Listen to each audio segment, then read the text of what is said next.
Hello everyone. We are going through a line by line analysis of the prologue to the Canterbury Tales by Geoffrey Chaucer. In the last video, we had discussed about the first three people who came as a group: the knight, the squire, and the yeoman. So, this is the second part of the line by line analysis. So, we will move on to the video. Now, the next person that Chaucer talks about is a nun. Now, this nun was a prioress, that is, she occupied a high position in her convent. Her smile was very simple and coy, very shy smiling, and her name she was known by the name Madame Eglantine. And the narrator says that when she sang a service through her nose. She was using her nasal voice while she was singing. And she spoke daintily in French, extremely after the school of Stratford at Bow. French in the Paris style she did not know. Now, this is very interesting. Now, this prioress, she was speaking in French. Now, it is okay to speak in French. You just know a language, you can speak in French. But remember that the story is taking place in England, where people spoke in English. Now, it doesn't make sense that this nun is speaking in French in a place where people could speak in English. And also, her French was not natural. It seemed very artificial, like how we have learned some languages in the school or the college. We have not communicated the language with the native speakers, but we know the language. We are able to communicate it, but not in the same way as native speakers do. So, even her French sounded a bit different from the normal French. It was as if she has learned it from the school of Stratford at Bow, and her French was not the kind of French that would be spoken in Paris. And then the narrator moves on to talk about her manners. Now, this nun was very well mannered. Now, you can see the narrator calls her well taught.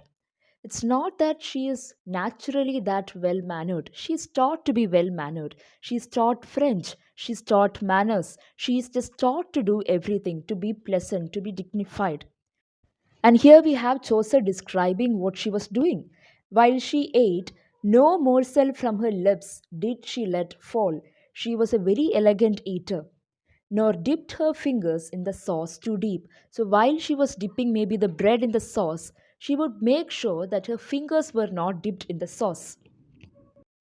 And she was very well mannered. For courtliness she had a special zest. So courtliness is her elegant manners, her refined behavior, the kind of dignified behavior she had. She would wipe her upper lip so clean that not a trace of grease was to be seen. So after eating she would wipe her lips very well so that there won't be any grease left on her lips. And so after eating, while she drinks from her cup, she wouldn't leave any grease on the cup. She even took the meat from the table in a very calm and dignified way. And the narrator says, Chaucer says, that this prioress was very entertaining. She was very pleasant, very friendly, and in her ways straining to counterfeit a courtly kind of grace. Now, this is very important because Chaucer calls her very pleasant and very friendly, very well mannered. But then he also says that she is training to counterfeit a courtly kind of grace. All the grace that she has, the manners, and whatever she's doing, it's all an effort to show that she's graceful, to show that she's well mannered, dignified, respected. Chaucer feels that she is not naturally this person. She seems to be faking it, she seems to be imitating and being someone who she is actually not. And thus we have the narrator saying, it is a courtly kind of grace, but somehow he feels that there is a lot of effort. It is trained.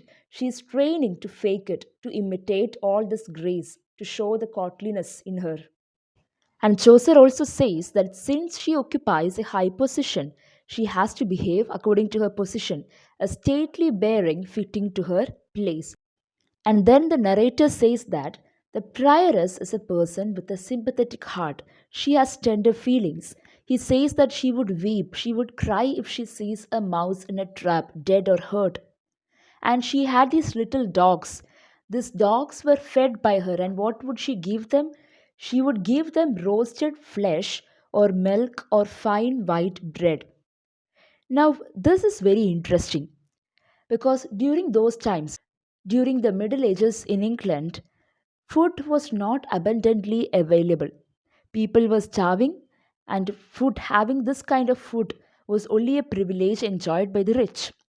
And during such times, a prioress like her, who is supposed to be someone who is sympathetic, who is supposed to be helpful, is feeding her dogs with roasted flesh, milk, and fine white bread, expensive foods. And that somehow doesn't seem to fit her character. But again, she still seemed to be very emotional and very sympathetic. If one of her dogs died, she would cry, or at least if somebody just tried to frighten it, she would just weep. So she was having a very tender heart, according to the narrator. And then he talks again about her appearance. She wore a veil and she had a very elegant nose. Her eyes were very glassy grey. Her mouth was very small, soft, and red. She had a beautiful forehead. Not just forehead, she had beautiful foreheads.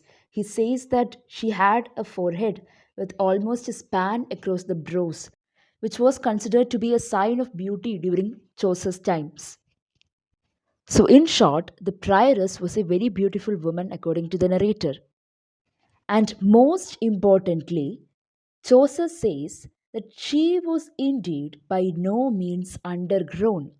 That is, she simply wasn't a very thin woman. She had a large body. And having such a body during those times meant that you were wealthy enough to get your own food. Again, something that is very ironic, isn't it? And if this is not enough, as if this is not enough, the narrator says that she had a coral trinket on her arm. Now, it was very common to wear charms during those times, and the coral trinket was thought to be a love charm. So she was wearing this coral trinket on her arm, and she also had another set of beads which are in green color, and she also had a golden brooch. Now, on the brooch, the letter A was engraved, and beneath this letter A, there was this Latin phrase, Amor vincit omnia, which means love conquers all. So she has this coral trinket and she has this brooch with the Latin phrase, which means love conquers all. We cannot be very sure with the meaning of this, about what the narrator implies with this coral trinket and the golden brooch. Maybe it represents a divine love or a godly love. But on the other hand, it can also represent a worldly love. Here we have the picture of the prioress. Now, along with our prioress, there was another nun who was a secretary at her cell, and another three priests who all came together to Canterbury as a group. Now, moving forward, the next important character or the pilgrim that we are going to meet is the monk. A monk there was, one of the finest sort, who rode the country, hunting was her sport. Now, this monk was very fond of hunting. He was a manly man, and even this is a bit ironic. You don't expect monks to be manly in the sense the society wants men to be, because they are supposed to be very humble, they are supposed to be down to earth, living a very simple life. But this person, this monk, loves hunting and he is a manly man. Many a dainty horse he had in his stable. He had a lot of very fine, healthy, strong horses in his stable. And Chaucer says that this monk is a very important monk because he was the prior of the cell. He was one of the head monks of a group of monks. And when he occupies such a high position like that, we expect him to obey all the rules of the monastery. But here Chaucer says, the rule of good Saint Bennet or Saint Maur, as old and strict, he tended to ignore. He let go by the things of yesterday. Now, this monk did not abide to the rules of the Saint Bennet or Saint Maur, which were supposed to be followed by him, saying that these rules were too old and too strict. So, it is better to ignore the rules of yesterday and follow the rules of today. He followed the modern world's ways. So he did not give any value to old sayings such as hunters are not holy men or monk uncloistered is a mere fish out of water. So he did not believe that hunters are not supposed to be holy men. And there was another saying that a monk who is not in his cloister, who is not in his monastery, is like a fish out of water. Now, this monk, our pilgrim, did not believe in any of these old ways. And here the narrator says that he completely agrees with the monk. The monk is not supposed to be in the monastery reading books for his entire life and toiling and working hard. And as we can see, our monk is not interested in any of these things. Firstly, he is living in a country, he is hunting for fun. He doesn't live with the other monks in a monastery, he lives alone. He lives like a fish out of water, a monk uncloistered. And he also doesn't care about the old rules. The old rules for him are very old and strict. He follows the modern world's more spacious way, the easier ways. So here the narrator's opinion is if he do like what he does, who are we to tell him no? So he says, was he to leave the world upon the shelf? Let Austin have his labor to himself. And in the next few lines, the narrator tells about the monk's horses and greyhounds. The monk was very good to his horses, and he had greyhounds, the dogs, which were as swift as birds. They were very fast, and he used these for his hunting. He was a person who enjoyed having fun. Now, again, we have Chaucer talking about the appearance of this pilgrim. His sleeves were garnished at the hand with fine grey fur, the finest in the land. So he was wearing an apparel with the sleeves decorated, garnished with fine grey fur. The fur used for the decoration was very fine, not just fine, finest in the land. And on his hood he had a gold fashioned pin, and it seemed to pass into a lover's knot. Too much for a simple life, isn't it? To have garnished sleeves, that too garnished with the finest fur in the land, and to have pins made of gold. He surely was a worldly man. Now, about his appearance again, his head was bald and shone like looking glass. So did his face, as if it had been greased. He was a fat and personable priest. Now, this line reminds us of the nun again, the prioress again. Remember how we told that the prioress by no means was undergrown, she was a large lady. The same way, even the monk is fat and personable. He also had a very pleasing, elegant behavior. Continuing about his appearance, his eyeballs were very prominent. They glittered like flames. His boots were very supple and his horse was in a very fine condition. So, overall, he was a happy, manly looking, healthy man. He was not pale like a tormented soul. He was not suffering in any ways. He liked a fat swan best and roasted whole. His palfrey was as brown as is a berry. Palfrey is a saddle which he keeps on the horse. And his saddle was as brown as a berry. That shows that it is clearly new. So, right from his physical appearance, his fat, personable, his head and face was very shining, and to what he's wearing golden pins, lovers' notes, and his sleeves garnished with the finest fur. He clearly seemed like a worldly man and not someone who has dedicated his life to the Lord.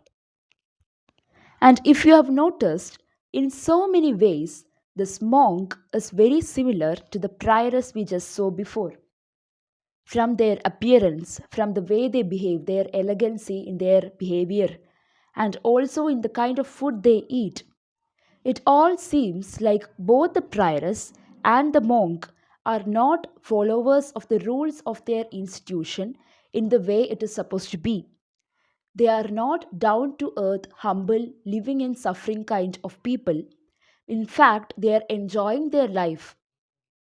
Both these characters seems to have a kind of deviation from their religious path into the worldly pleasures. This is an illustration of the monk. The next pilgrim that we meet is the friar. Now, the friar is a wanton one and merry. He is a person who is very playful and mischievous. He is a limiter too. That is, friars usually beg for their food every day. So they have their special places, they have a specific area where they would go and ask for food. So he had a limited area where he could go and beg for food and whatever he required. So he was a very merry person, a very playful and enjoying kind of person who had a limited area under him. Now, one thing that stands out about him is his well turned speech. He was able to talk very smoothly and convince people for the things he want. Now, according to the narrator, he would fix up many a marriage, giving each of his young women what he would afford her. Now, this doesn't sound morally very pleasing, but in the next line, Chaucer says he was a noble pillar to his order. Now, this is all just Chaucer's ways of using sarcasm in the poem. Chaucer also says that the friar was very beloved and intimate. He was a very friendly and lovable person for the country folk. Country folk here means the people who occupy high positions. So he was beloved for the country folk, for the rich people, and the city dames of honor and possessions. And that seems so wrong from his side. He had pledged a life of poverty, he had vowed to live a simple life, and yet he is only being lovable, he is only being beloved and intimate closer to people who have wealth. And we also understand that he was qualified to hear confessions.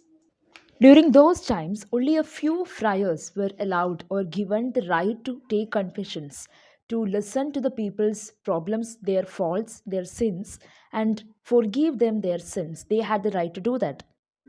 So, this friar claims that he was qualified to hear confessions. In the next line, very next line, Chaucer says, or so he said, with more than priestly scope, he had a special license from the Pope.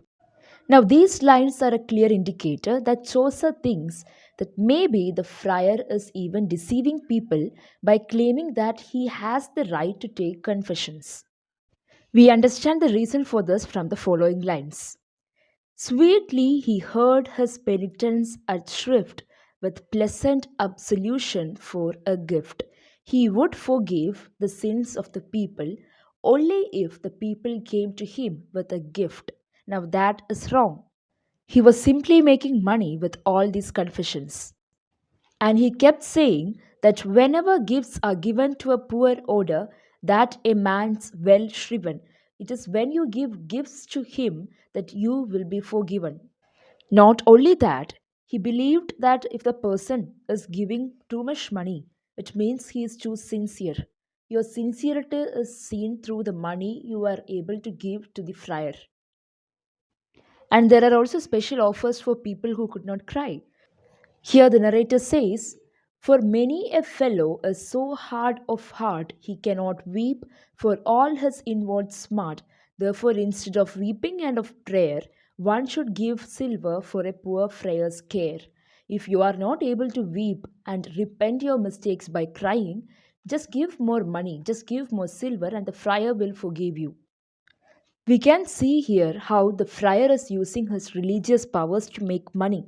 He is making money out of confessions. He is making money out of the power he has been bestowed by the church.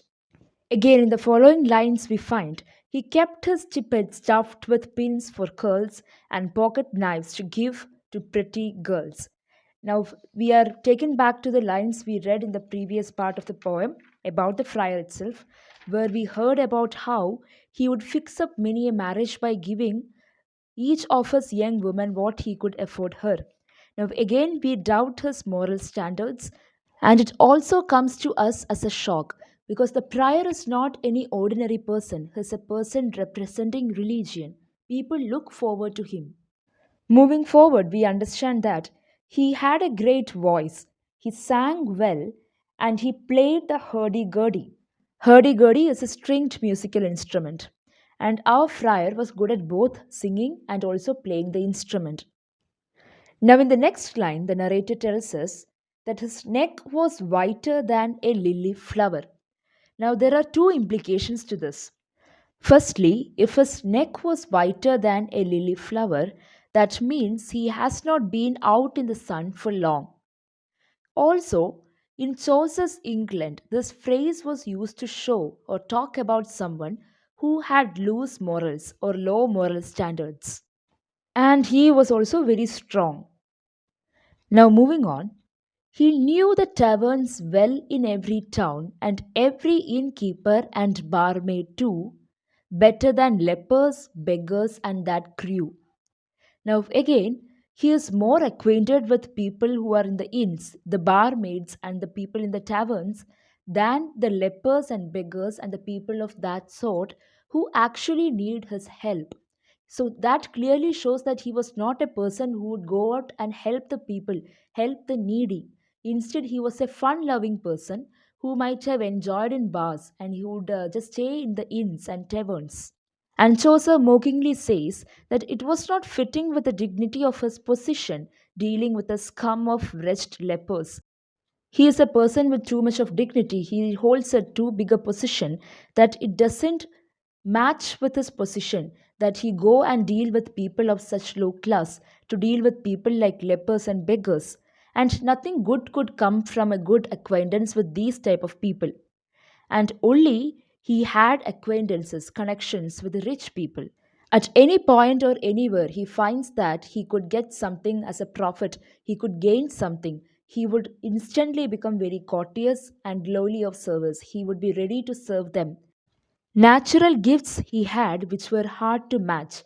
Remember when we told about him in the beginning that he had well turned speech. He is able to convince people about the things he wanted. He was the finest beggar of his batch, and for his begging district, he paid a rent. He made sure that his area remained his by paying rent, by giving money. He made sure that no other monks had taken over this place from him. Maybe he wanted the place so badly because there are more people who could give him gifts. So even if there was a widow who did not even have a shoe, he would talk to her. He would use his talents, the natural talent we talked about. He would be so pleasant with her that he would find at least something from her. He got his farthing from her just the same. And then Chaucer moves on to tell us how he settled disputes. And yes, in the brackets you can find he settled disputes for a small fee. Everything came with a price for him. And on such days when he had to settle disputes, he did not come like a cloistered scholar. He did not seem like a monk at all. Instead, he came so well dressed, like a doctor or a pope. Now, talking about his appearance, he had a double layered semi cape. It was so luxurious that it hung around him like a bell. The fabric hung around him like a bell about its mold when its casting rounded out his dress. And when he talked, he lisped a little so that his English would be very sweet to hear. He could convince people more with his talk. And before ending, Chaucer says, when he sung, when he played his harp, or when he sang, his eyes would twinkle in his head, just as how any bright star would shine on a frosty night. So, we are presented an image of the friar, a person who can sing well, who can play the musical instruments well, and importantly, someone who can talk well, who can talk and convince people to believe him and do what he says. He is a person who claimed that he was qualified to take confessions, or at least that is what he told. But in order to do so, he wanted the people to pay or give him a gift. He kept better company with the rich people than with the lepers and the beggars, whom he did not consider to be worthy enough to have a connection with him. He also went and settled disputes again for a small fee. He went like a pope or a doctor, not like a monk. And with all this description, we can clearly understand that he is not a good friar according to Chaucer. He could never be with all these characteristics. But Chaucer doesn't put it out very directly in the poem. He even calls the friar a noble pillar to his order, which he is clearly not. Chaucer is simply stating out every single point of this friar, and he's letting us, the readers, decide what kind of a person he is. And he ends the description of the friar by saying that this worthy person's name was Hubert. Here is a picture of the friar. And with that, we come to an end to this video. In this video, we have discussed the prioress, the monk, and the friar, the three people who represent church, and not in a good way. We understand that they are more worldly, they are more attracted to money, wealth, their elegance, the respect that they have, the power that they have, instead of being humble and being connected to the people who need their help. And that's all for this video. We will continue with the other characters or the pilgrims in another video. Thank you.